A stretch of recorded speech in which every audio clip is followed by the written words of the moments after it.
applications for epigenetic drugs. And there are what are called chromatin remodeling complexes. This, for just one, this would be a chromatin remodeling complex.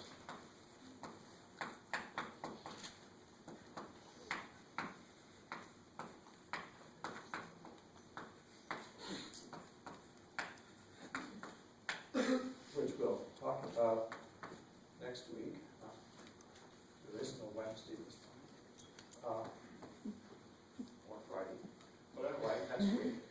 Chromatin remodeling complexes, but just right now, for example, many of them are ATP dependent, adenosine triphosphate dependent sets of proteins.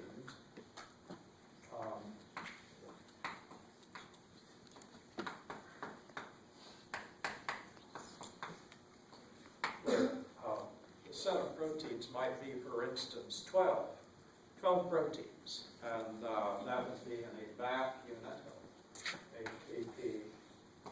Say, for instance,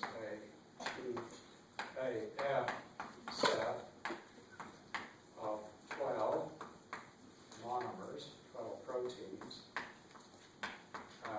Why this one's interesting is that if you have a mediator in here that has 12, it's a back unit, and it is ATP dependent, it will use the ATP as an energy source to shift the structure of the chromatin from heterochromatin into euchromatin.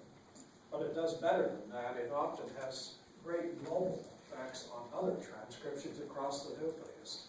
Think of the interior of the nucleus. So if we had a back unit here, ATP dependent, and it had 12 different proteins in it. For example, a change of just one of the 12 has absolutely global effects on this one unit, affecting transcription clear across the nucleus on other chromosomes. So the example that's been done at Stanford Medical School is that one can shift the type of cell, human cell, by changing one protein of the 12 so that it's no longer a beating, twitching cardio-muscle cell, but now it's a neuron. So one can, in fact, manufacture different kinds of cells by the simplest operation. Let's just throw out one of the 12 and put in a different kind of protein. Very well known what the proteins are now. And one ends up with something in regenerative medicine that looks like a true miracle, which is we can create even out of other muscle cells, cardio muscle cells too, by a different substitution of one of the 12. So it's electric. This is the point I was trying to make earlier. The sugar water, you can spend the rest of your life selling sugar water, or seriously, you can do something interesting in life. But here we are. It's all about the culture. It's about people. It's about substituting certain people in your life, perhaps. Let's not go there. So this is the point about transcription factors can turn on up here by binding, and it's sequence-specific binding. We can go on with this other one, but I think it's best to go off somewhere else. Enhancers, first. This part here. As said, that sequence can make all the difference in the transcription level if it can bind certain factors. So the discovery, the first discovery of enhancer sequences was actually an SV40 virus that we talked about briefly, which is, if we look at SV40, a monkey virus, that if we look at the genome, it's about 5,000 base pairs around this circle. And what we were interested in pouring, but not right now, is if we draw a line down the center here, we have one gene on this right side, one gene that through RNA splicing made big T antigen protein, and also through the splicing little t antigen protein by transcription. transcription, and right after infection of the monkey cell, we had transcription, pre-mRNA going around here and stopping up here. So here is our pre-mRNA for little t and big T transcription. So this was right after infection, so people call this early transcription, because in time it occurred right after the monkey cell was hit by the virus. This was late transcription.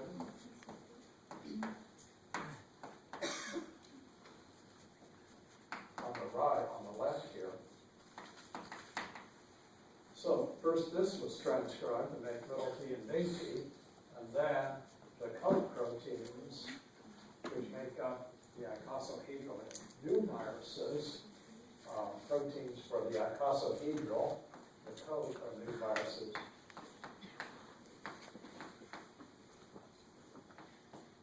These three kinds of protein that can be used. But what we're interested in is down here. This is the control region, which has enhancer sequences in it. So if we lift out this boxed area down here, it's not as big a box as I've shown it here, lift it out, take the box up here, this is double-stranded DNA. What we end up with is seeing first a 72 base pair sequence, and then next door, another one identical. So this is double-stranded DNA, so the 72 is here, another 72 is here. And then we have, this is the length of it, a certain sequence, another. These are the two SV40 enhancer sequences. Then there's some others that are enhancers, so 21, 21, and 21. And we have a Tata region here. And we have then an origin of replication of this DNA origin of replication, and then finally we see the start of the early genes. The early is over here, so we're looking at early toward the end of the box, and here is late over here. So to say it again, we just lifted out this part here, so here's late transcription to make the messenger RNA for the proteins UDP1, 2, 3. But what's important in here are these two. The 72 backed up with the 72. They're the same sequence twice in the same direction. So people early on realized that these are enhancing about 200-fold the rate of the making of both early and late transcription. By that I mean enhancing about 200-fold the rate at which the infected cells co-opted RNA pol IIs can get on and travel. So people wanted to know how they work. Of course, it turns out they're binding sites for a variety of transcription factors already pre-made in the unfortunately infected monkey cell. So what they are positions to allow the bending. So here we are here. So this is your SV40 DNA again going around. And the proteins came from the infected cell, pre-made, pre-ready to go, co-opted to make more viruses, unfortunately for the monkey. But people took out the 72 base pairs. There's two of them. Take one out and toss it away. It still works, so we only need one. So instead of having a 72 next door to a 72, one's enough. So the other was, people did not know how they work, so why not take out the remaining 72 and turn it around backwards and see if it will still work? And the answer is yes. It doesn't matter which way. It is inserted into the SV40 genome because all it's performing is to bind DNA, well, bind proteins, transcription factor proteins to itself, stranded DNA. So taking it out, of course, entails switching one end to the other, and also turning it upside down because you do have to preserve 3', 5' connections in the DNA. So it's a small detail to turn it upside down, so to speak, and also invert it over on itself so that at least can hook up point is it's 72 base pairs that's really critical for this virus to make enough messenger RNA, finally, to make the proteins for that. So that's the historically early example, but it really demonstrates the critical nature of that sequence, because if you mutate the 72 base pairs, binding of the enhancer proteins goes down. They're very sequence specific, the proteins that bind, the transcription factor proteins that bind to the enhancer, so they have tuned up over a long period of time the 72 base pair sequence so that it's precisely correct to bind the infected cells' transcription factors in the right order. So a few more things. In lower cells, there is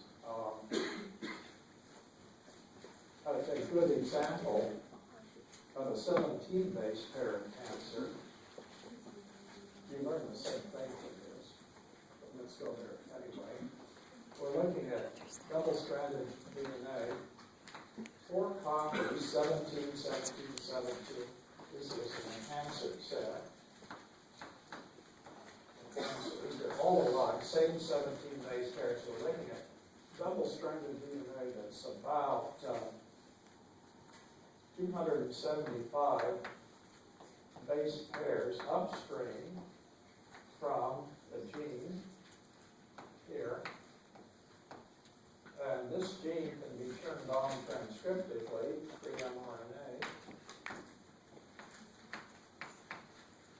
if we bind the right protein to these 17s. So there is a protein transcription factor called GAL4, and it must be dimeric, that is, it's 2 copies of this protein come together to form the dimeric GAL4 protein, monomers and monomers, to make a dimer. And it will bind a copy of the dimer will bind here, here, here, and here. So there's a big pool of this protein made by the GAL4 gene. Protein product dimerizes to make a homodimer, 2 copies of GAL4, to make 1 dimer, and then copies of the dimer bind to each of the 17, and we get about 1,000-fold increase. This is the alarming point. 1,000-fold increase, greater increase in how many copies of pre-mRNA are made per unit time, 1,000x, for just having these dimers, GAL4 dimers, onto the 17. So it's fairly dramatic. If you mutate the 17 or throw them away, all 4 of them, then you do not get that increase, even if there's plenty of GAL4 dimer.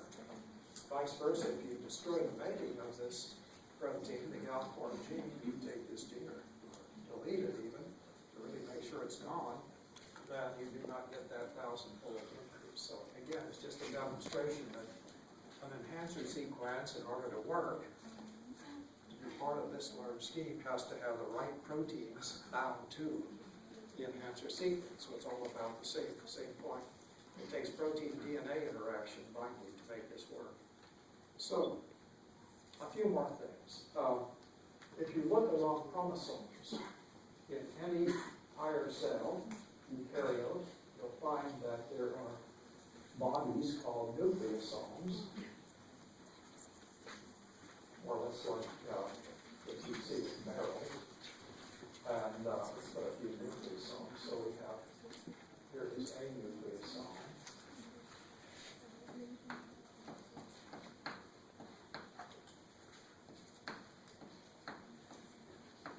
And along the chromosome, you'll see thousands of these where double-stranded DNA comes in, and winds around each nucleosome. So here's one after another. We're looking along a chromosome here.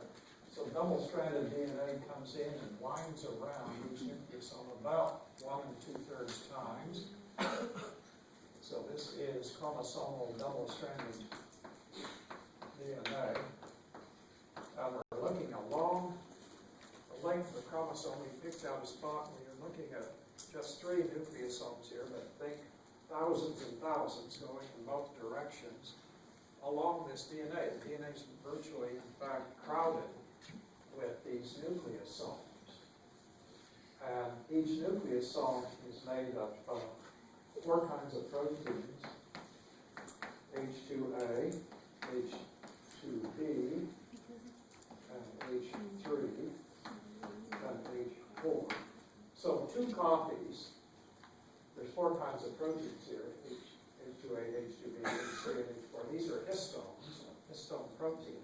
2 copies of each makes up each nucleosome. The nucleosome has 8 histone proteins here, so 2 times 4. 8 proteins per nucleosome.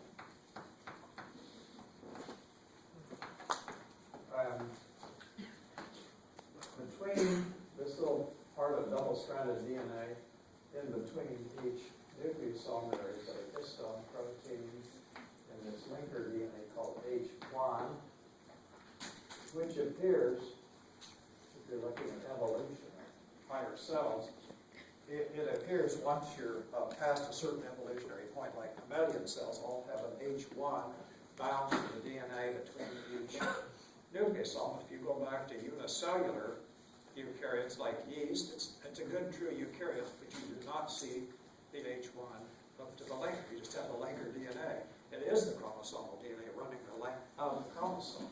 But in any case, the real point here is that these proteins here, some of them, we'll come back to this later, but some of them have tails. The amino terminal end of some of these proteins will have a tail that sticks out of the nucleosome. So here's a tail. And each nucleosome can have several tails off of different histones, but here's another tail. If you look along the tails, you'll find that a short distance in, you'll find a lysine amino acid, and a little further on, you'll find another lysine at strategic positions. So lysines are important in epigenetics because, let's say here's a lysine here, here's another one, and so forth. Different tails will have different patterns of lysines, but lysines, if they're acetylated,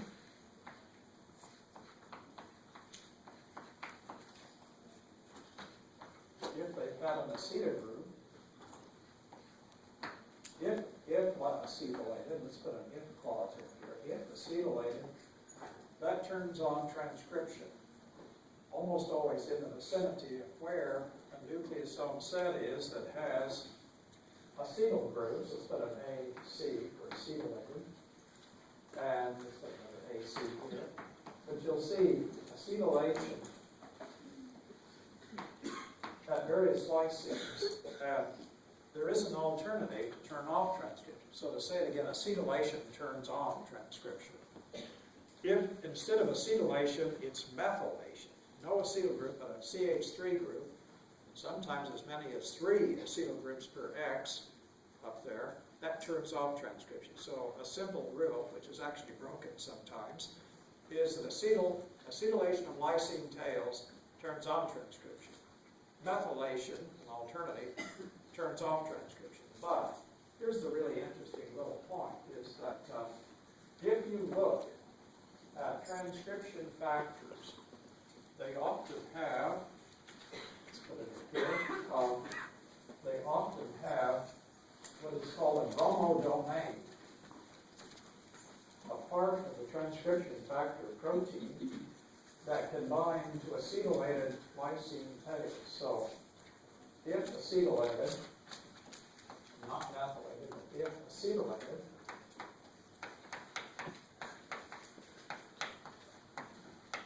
then transcription factor protein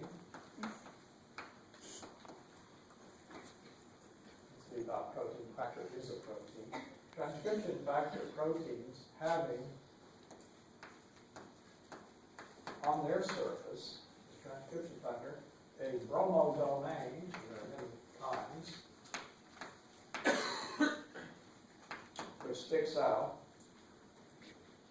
having a bromodomain will bind to the tail.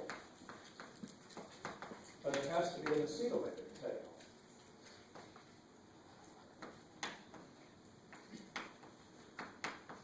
Acetylated tail. Let's use an AC for acetylate. TF2D is an example of a protein that has a bromodomain. And TF2D will find nucleosomes. This line here, the bend line, will have nucleosomes in it. And sometimes a very sparse number of nucleosomes near the tautol box because we're trying to leave that open. Think euchromatin with TF2D amine plus RNA polymerase. So the whole point was here, acetylation of tails allows the bromodomain type of proteins to bind when we